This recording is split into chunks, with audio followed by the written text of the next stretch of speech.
आप देख रहे हैं न्यूज आईसीबी लाइव। सबसे पहले सबसे तेज, अब एक नए अंदाज में हम आपको कराएंगे आज की बड़ी खबरों से रूबरू। हमारे चैनल से जुड़े रहने के लिए सब्सक्राइब करें। न्यूज आईसीबी लाइव, सबसे पहले सबसे तेज। प्रशासन की हिदायत के बाद भी मैरिज गार्डन संचालकों पर नहीं हो रहा कोई असर। मैरिज गार्डनों के बाहर घंटों तक लगता है लंबा जाम, जिससे आम जनता को होती है परेशानी।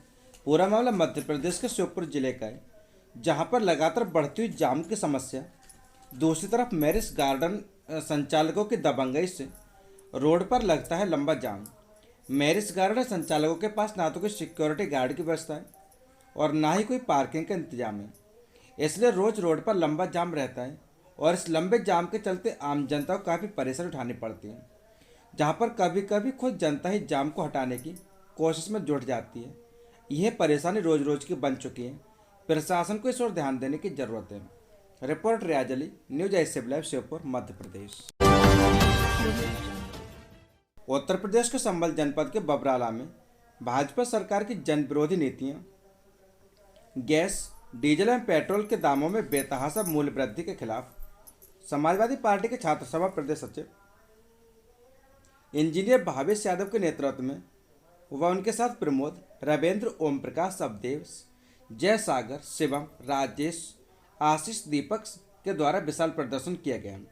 साथ ही उन्होंने भाजपा सरकार पर गंभीर आरोप लगाते हुए किसान विरोधी सरकार भी बताया और साथ ही उन्होंने मांग की कि सरकार पेट्रोल, डीजल, गैस के दामों में की गई मूल्य वृद्धि को वापस ले, वरना बड़ा आंदोलन किया जाएगा। रिपोर्ट आर के यादव, न्यूज आईसीबी लाइव, संभाल।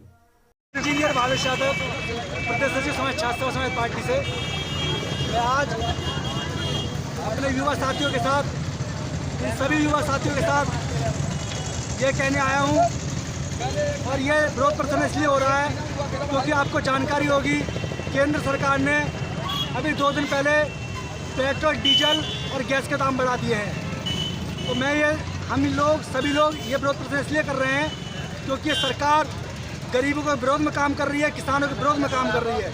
अब आप ये बताइए, किसानों की तो उन्होंने पहले हाथ खड़ा कर दिया है, महंगा खाद, महंगा बिजली है, लेकिन इन लोगों ने पेट्रोल, डीजल और महंगा कर करके किसान का दम निकाल दिया है। उत्तर प्रदेश के पीलीभीत जनपद के आसाम चौराहा से बना बांसुरी चौराहा, मुरली वाले के जिस स्थान पर दुनिया मंत्रमुग्ध होती रही है, उसी मुरली की बदौलत अब आसाम चौराहे को उसका नया नाम बांसुरी चौराहा मिल गया।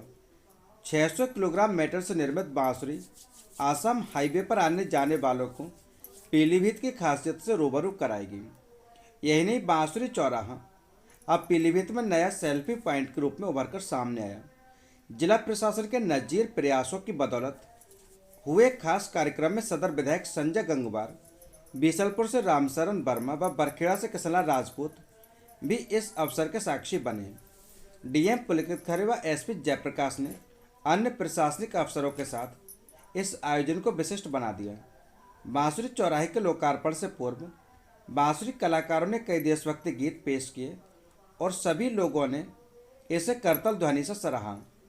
रिपोर्ट बलिहार से, न्यूज आईसीबी लाइव, पीलीभीत। उत्तर प्रदेश के बरेली जनपद के आंवला के मनोना में श्री ब्रह्मदेव स्थान पर चल रहे श्रीमद् भागवत कथा के छठे दिन श्री कृष्ण रुक्मिणी विवाह का आयोजन हुआ, जिसे धूमधाम से मनाया गया। भागवत कथा के छठे दिन व्यासपीठ पर विराजमान कथावाचक आचार्य अमित आनंद महाराज ने रासपंच अध्याय का वर्णन किया। उन्होंने कहा कि महारास में 5 अध्याय हैं, उनमें गाए जाने वाले पंचगीत भागवत के पंच प्राण हैं।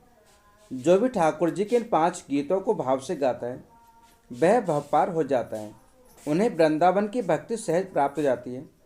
कथा में भगवान का मथुरा प्रस्थान, कंस का वध, महर्षि संदीपनी के आश्रम में विद्या ग्रहण करना, कालयवन का वध, उद्धव गोपी संवाद, उद्धव द्वारा गोपियों को अपना गुरु बनाना, द्वारका की स्थापना एवं रुक्मिणी विवाह के प्रसंग का संगीतमय भावपूर्ण पाठ किए गए।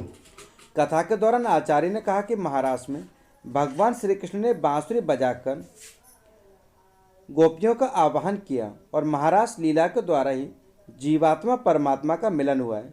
जीव और ब्रह्म के मिलने को महाराष्ट्र कहते हैं। आपको बता दें कि इस अवसर पर आचार्य मोहित दुबे, संदेश भारद्वाज, जयनंद महाराज, उदित मिश्र, परीक्षित महाराज, डॉक्टर राजेंद्र सिंह एवं मंजूलता ठाकुर, राजकमल सिंह चौहान, बिमल चौहान ने ग्रामवासियों के साथ कथा को श्रवण किया। Bureau report, Aonla Bareilly. बरेली जनपद के बहेड़ी में चौधरी गजेंद्र सिंह बने जेबी पंत स्कूल के प्रबंधक। आपको बता दें कि बहेड़ी के स्थानीय गोविंद बल्लभ पंत बालिका इंटर कॉलेज की प्रबंध समिति का चुनाव निर्विघ्न रूप से संपन्न हो गया। DIOS डॉक्टर अमरकांत सिंह द्वारा नियुक्त पीठासीन अधिकारी डॉक्टर लोकेंद्र सिंह की देखरेख में चुनाव प्रक्रिया संपन्न हुई। अध्यक्ष पद के लिए प्रमोद अग्रवाल, उपाध्यक्ष डॉक्टर मोहम्मद अकरम, प्रबंधक चौधरी गजेंद्र सिंह, उप प्रबंधक हरपाल सिंह, कोषाध्यक्ष राकेश मिश्रा निर्विरोध रूप से निर्वाचित हुए। साथ ही सदस्य पद पर महिपाल, पूरनलाल प्रजापति, अजय कुमार, चमन सिंह, केहरी सिंह, संदीप सिंह व श्रीमती एकता को सर्वसम्मति से चुन लिया गया। चुनाव के लोगों ने चयनित पदाधिकारियों को बधाई दी। Bureau report, Harish Gangwar, Deoraniya, Bareilly. Block संसाधन केंद्र पर चल रहे 2 दिवसीय प्रशिक्षण कार्यशाला का समापन। कोरोना काल में बच्चों की पढ़ाई के नुकसान को पूरा करने में सहायक होगी कार्यशाला।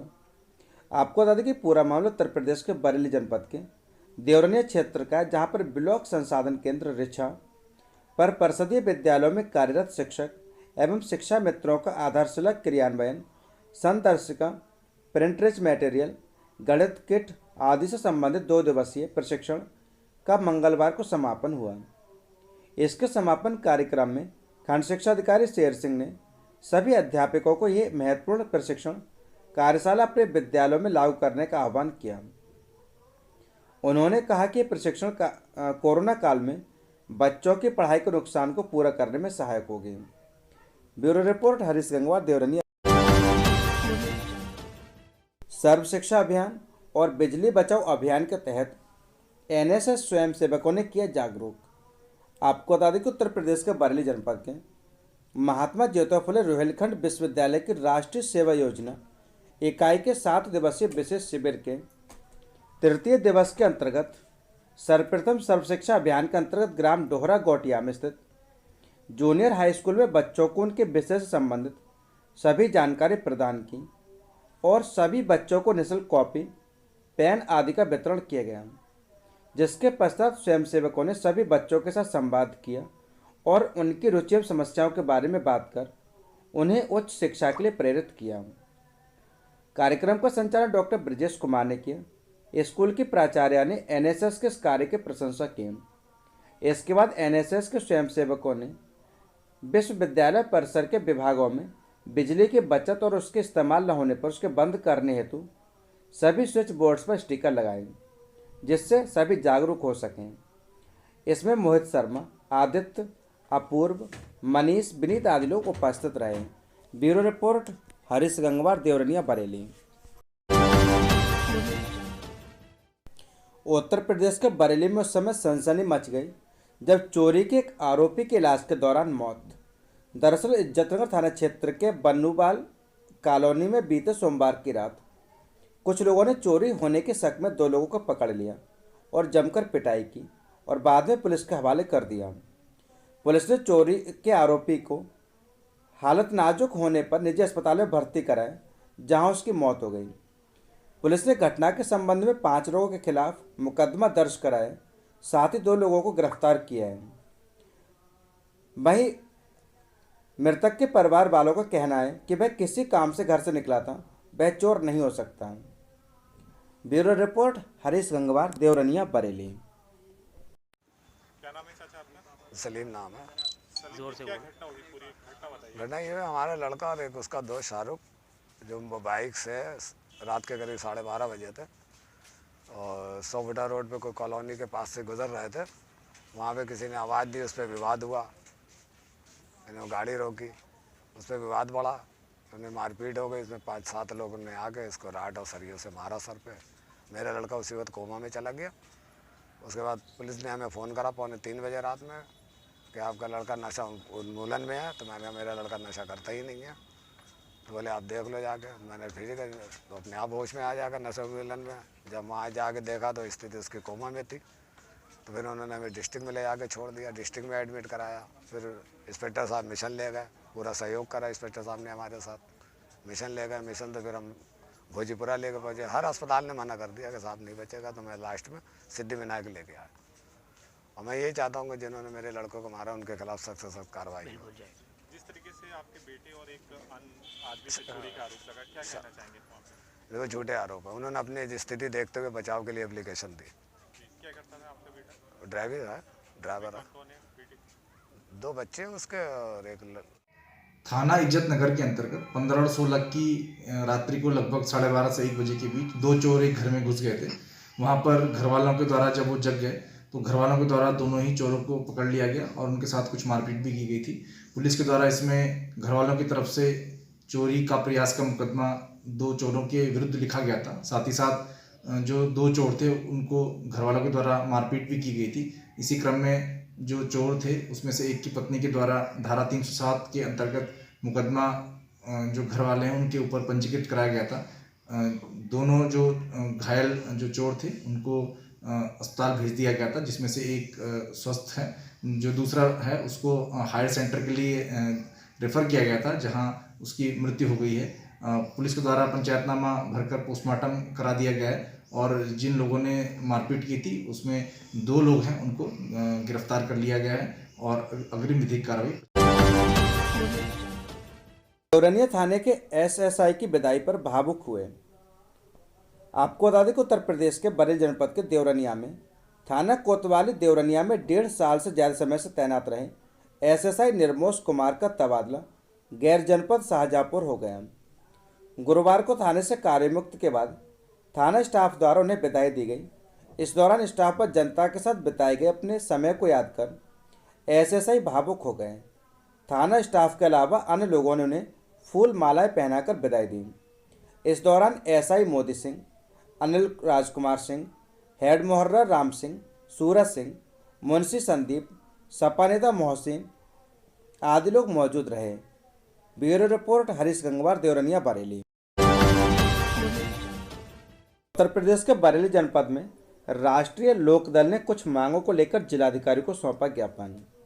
आपको बता दें कि राष्ट्रीय लोकदल बरेली के कार्यकर्ताओं ने कुछ मांगों को लेकर जिलाधिकारी बरेली को ज्ञापन दिया, जिसमें मांग रखी कि किसानों के मसीहा चौधरी चरण सिंह की मूर्ति कचहरी बरेली पर स्थित पार्क में स्थित है, जिसके गेट के सामने लोहे की रोटरी यातायात पुलिस लिखा हुआ है, जो गेट के सामने मात्र 5 फीट आगे बनी है, जिस पर लोग कंपनी आदि के अपने बैनर होर्डिंग लगा देते हैं, जिससे मूर्ति बाहर गेट से नहीं दिखाई देती, जिसको हटवाया जाए।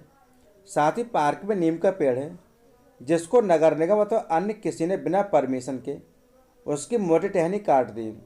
उसी जगह पर यूनिपोल प्रचार बोर्ड लगाया जा रहा है, जिससे चौधरी साहब की मूर्ति पार्क के बाहर से नहीं दिख पाएगी। प्रचार बोर्ड लगने से रुकवाए जाने की मांग की। साथ ही चौधरी चरण सिंह के पार्क में कुर्सियों की व्यवस्था नगर निगम बरेली द्वारा कराई जाए एवं आसपास के अतिक्रमण को लेकर ज्ञापन में मांग की गई एवं उक्त बिंदुओं के संबंध में नगर निगम बरेली को आदेशित करने की मांग की गई, जिसमें जिलाध्यक्ष बकार अहमद, नगर अध्यक्ष सर्वेश पाठक, मीडिया प्रभारी ओमपाल कश्यप आदि लोग मौजूद रहे। रिपोर्ट सद्दाम खान, न्यूज आई सेविलाय, मंडल प्रभारी बरेली। चौधरी चरण सिंह पार्क पर आए और यहाँ की जब दुर्दशा देखी, यहाँ गंदगी का अंबार देखा, जगह जगह पेड़ पौधे टूटे हुए देखे, दुर्दशा को सही नहीं करने का प्रयास कर रहा है। अभी मेन गेट के सामने एक रोटरी बनी हुई है लोहे की, उसको कई बार मौखिक रूप से अधिकारियों को अवगत कराया कि इसको हटाइएगा, इससे मूर्ति छिप जाती है, उनके अनुयायियों को मूर्ति नहीं चमक पाती है। लोग ढूंढते फिरते हैं कि माननीय चौधरी चरण सिंह जी का पार्क कहाँ है। उसी दूसरे क्रम में बराबर में चौधरी चरण सिंह की मूर्ति के बराबर में एक बहुत बड़ा यूनिपोल लगाया जा रहा है, जिसका हम विरोध कर रहे हैं और हम ये चाह रहे हैं नगर निगम से या जो भी लगवा रहा है कि ये ना लगे। इसके लगने से अनिश्चितकालीन धरना चौधरी चरण सिंह पार्क पे आमरण अनशन के रूप में देंगे, चाहे कुछ भी हो जाए।